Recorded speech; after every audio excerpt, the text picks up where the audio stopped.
Welcome to College Admissions Real Talk with Dr. Aviva Legatt, a podcast for students seeking to get admitted to top-tier colleges. Each episode will feature an important tip for your college admission success, delivered with candor and love.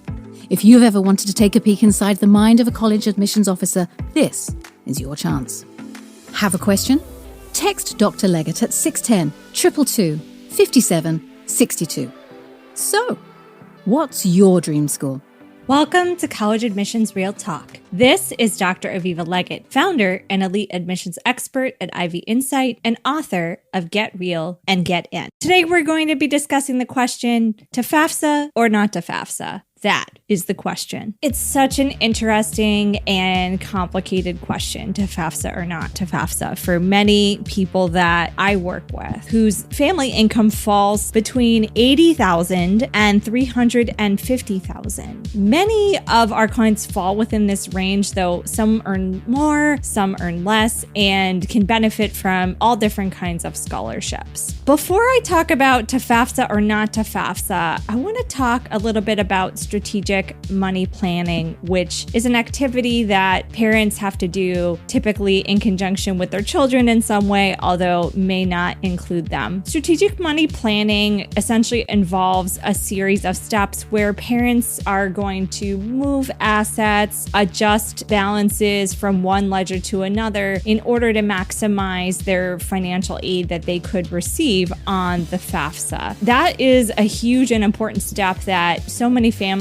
fail to take before applying for college. So right now, when this episode is dropping, we're in the early part of 2021. The FAFSA opens up on October 1st of every year. And so now is a good time for your parents, or if you're a parent, for you to look at your money planning. So where is your money? How will assets be counted for or against your ability to receive need-based financial aid? And again, it's surprising, but many people who don't apply for financial aid actually do qualify. So people earning between $80,000 and $350,000 can often qualify for aid, but they're not applying because they think that they don't need it. So that's the first step. And fortunately, through Ivy Insight, we have unlimited college affordability planning as part of our programs. So definitely contact us. We'll be glad to help you if you want to look at these money questions for your family. So the second piece is this admissions piece of the FAFSA. So what does the admissions committee think of students who apply for need-based financial aid? How does that impact potential results? So I'll just go on a quick sidebar for any international students and parents on this podcast. So for my international students and their parents, it's important to note that the vast majority of colleges are not need blind when it comes to international students. They will want to know how much you can contribute to your education and how much they would have to fund you. For the vast majority of U.S. colleges, international students provide an important source of revenue to the college. So in the vast majority of cases, international students will be unable to receive any kind of need-based scholarships from colleges themselves. So for international students, I would say if you cannot pay the full fare of the college before you apply, make sure that you look for those external funding sources. And I would not select that you want to apply for any kind of need-based financial aid. Now, FAFSA aid is specific for United States students. So this is a federal program designed to help students and their families pay for college. And in terms of the impact on admission, it's very interesting because most colleges say that they're need blind, but the reality is that on the Common App, they ask you, are you planning to apply for financial aid? So in a way, they're not need blind. They may not know your specific financial situation, but they do know that you are planning to apply for financial aid. My advice for students and families who are considering applying for FAFSA, but they're not sure if they should, would be to do that strategic money planning step before they apply to make sure that it's really worth it to apply for financial aid.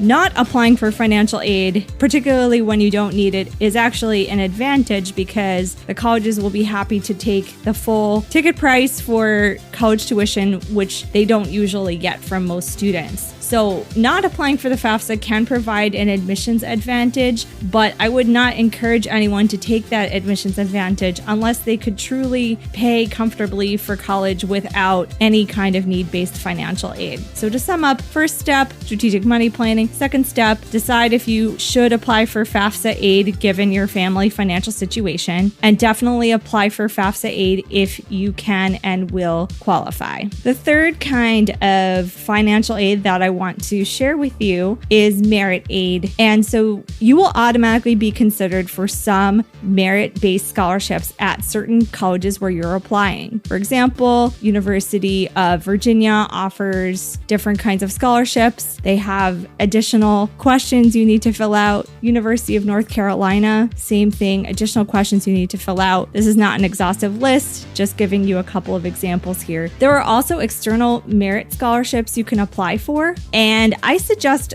creating an account on capex.com to see what kinds of merit aid programs you may qualify for as a student. So these programs can go to students who have high financial need or those who have lower financial need. Other than your time, there's no risk to applying to these programs. I would recommend that you start researching and make a list of scholarships that you would be eligible for so that you can start these applications. Finally, many people don't know that they qualify for something called medically based financial aid. This is not something that you apply for when the admission cycle is happening. It's actually something you apply for after you get your admissions decisions. And it's a program that is provided through your state. So every state has some kind of vocational and rehabilitation office that may have funds to help students who have pre-existing conditions. For example, anything related to asthma, allergies, mental health. There are a number of conditions which are covered in your state that may qualify you for additional funding. So if you have been diagnosed with any of these types of conditions, I recommend looking at your state's vocational rehabilitation office to see how you would qualify for those programs. So with that, to FAFSA or not to FAFSA, did you get your answer? I hope so. The idea is you need to strategically plan where your money is located and how that money is paying for college. If you qualify for financial aid, definitely apply for it. And everyone should try for merit-based aid, and everyone who qualifies should try for medically based financial aid. Until next time.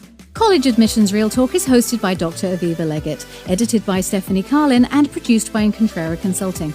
I'm Caroline Stokes, and this has been your daily boost of college admissions insight. Have a question?